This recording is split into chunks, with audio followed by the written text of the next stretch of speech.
Assalamualaikum warahmatullahi wabarakatuh. Sebelumnya, perkenalkan nama saya Iksan Yazi dengan NIM C1C021195. Di sini saya akan mempresentasikan atau memaparkan materi yang kedua dari mata kuliah akuntansi syariah yang diampu oleh dosen Pak Wirmi Eka Putra.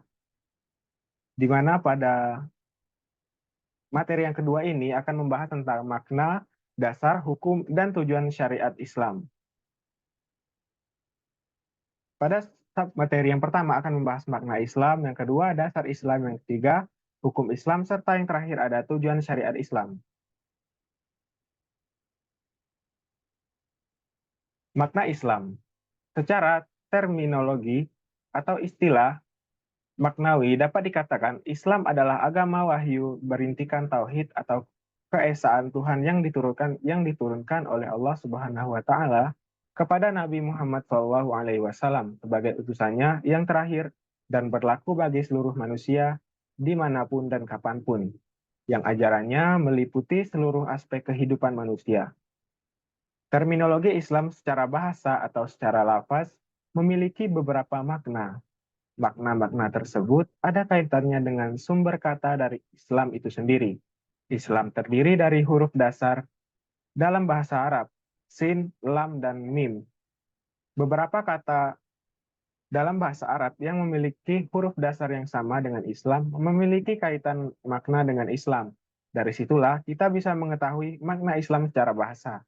Jadi, makna-makna Islam secara bahasa antara lain adalah al-istislam atau berserah diri, as-salamah, suci atau suci bersih, as-salam, selamat dan sejahtera, asilmu, perdamaian, serta atau sulam yang berarti tangga bertahap atau tadarruj.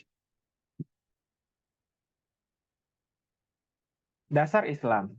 Kerangka dasar dapat diartikan sebagai garis besar suatu pembicara atau rute perjalanan yang akan ditempuh atau bagian pokok yang menyangga suatu bangunan. Ajaran Islam ialah sekumpulan pesan ketuhanan yang diterima oleh Nabi Muhammad SAW pada tahun 571 sampai dengan 632 Masehi untuk disampaikan kepada manusia sebagai petunjuk perjalanan hidupnya semenjak lahir hingga mati. Dengan demikian, pengertian kerangka dasar ajaran Islam adalah gambaran asli, garis besar, rute perjalanan, atau bagian pokok dari pesan ketuhanan yang disampaikan Nabi Muhammad SAW kepada manusia. Klasifikasi pokok ajaran Islam membagi pokok ajaran Islam menjadi dua, menurut Mahmud Shaltut pada tahun 1983, yaitu akidah atau kepercayaan dan syariah atau kewajiban beragama sebagai konsekuensi percaya. Namun demikian, terdapat ulama lain yang membagi pokok ajaran Islam menjadi tiga, yaitu iman atau akidah, Islam atau syariah, dan ihsan adalah atau akhlak. Ringkasnya, terdapat tiga bagian pokok ajaran Islam, yaitu yang pertama akidah, yang berisi kepercayaan pada hal gaib. Yang kedua ada syariah, berisi perbuatan sebagai konsekuensi dari kepercayaan, serta yang ketiga adalah akhlak, berisi dorongan hati untuk berbuat sebaik-baiknya meskipun tanpa pengawasan pihak lain, karena bahwasanya percaya Allah Maha Melihat dan Maha Mengetahui. Kita lanjut ke hukum Islam. Pengertian hukum atau syariat Islam adalah sistem kaidah-kaidah yang didasarkan pada wahyu Allah Subhanahu wa taala dan sunnah Rasul mengenai tingkah laku mukallaf atau orang yang sudah dapat dibebani kewajiban yang diakui dan diyakini, yang mengikat bagi semua pemeluknya. Definisi hukum Islam adalah syariat yang berarti aturan yang diadakan oleh Allah untuk umatnya yang dibawa oleh seorang Nabi Muhammad SAW, baik hukum yang berhubungan dengan kepercayaan atau akidah maupun hukum-hukum yang berhubungan dengan amalia atau perbuatan yang dilakukan oleh umat muslim semuanya. Klasifikasi hukum dalam Islam ada 5, yaitu yang pertama adalah wajib, yang kedua haram, yang ketiga sunnah, yang keempat makruh, dan yang terakhir ada mubah. Yang pertama ada wajib. Wajib adalah sesuatu perbuatan yang jika dikerjakan akan mendapatkan pahala dan jika ditinggalkan akan diberi siksa. Contoh dari perbuatan yang memiliki hukum wajib adalah sholat 5 waktu, memakai hijab bagi perempuan, puasa, melaksanakan ibadah haji bagi yang mampu, serta menghormati orang non-muslim dan masih banyak lagi. Yang kedua ada sunnah, ialah sesuatu perbuatan yang dituntut agama untuk dikerjakan, tetapi tuntutannya tidak sampai ke tingkatan wajib. Atau sederhananya, perbuatan yang jika dikerjakan akan mendapatkan pahala, dan jika ditinggalkan tidak akan mendapatkan siksaan atau hukuman. Contoh dari perbuatan ini adalah yang memiliki hukum sunnah ialah sholat yang dikerjakan sebelum atau sudah sholat fardu, membaca sholat Nabi, serta mengeluarkan sedekah dan lain sebagainya. Selanjutnya ada haram.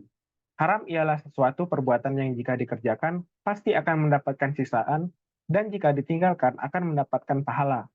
Contoh dari perbuatan haram yaitu adalah berbuat zina, minum alkohol, bermain judi, mencuri, korupsi, dan masih banyak lagi. Selanjutnya ada makruh. Makruh adalah suatu perbuatan yang dirasakan jika meninggalkannya itu lebih baik daripada mengerjakannya. Contoh dari perbuatan makruh ini adalah makan bawang, merokok, dan sebagainya.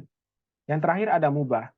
Mubah adalah suatu perbuatan yang diperbolehkan oleh agama antara mengerjakannya atau meninggalkannya. Contoh dari mubah adalah olahraga, menjalankan bisnis, sarapan, dan sebagainya. Baiklah, kita lanjut ke tujuan syariah Islam.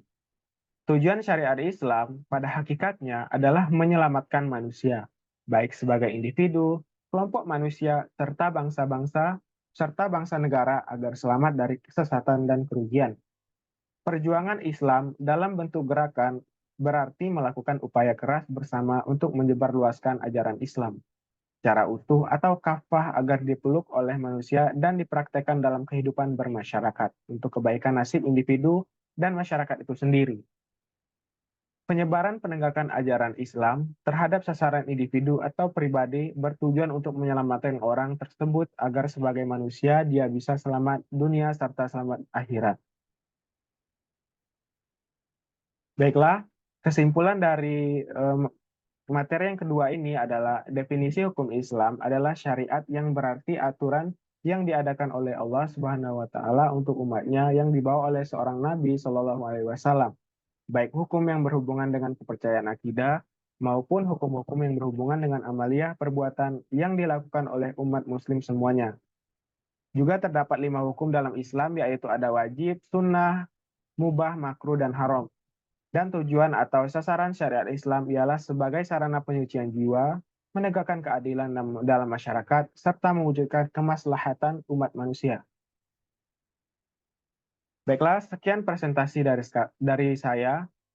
Apabila ada salah kata, saya mohon maaf. Demikianlah, saya akhiri. Wassalamualaikum warahmatullahi wabarakatuh.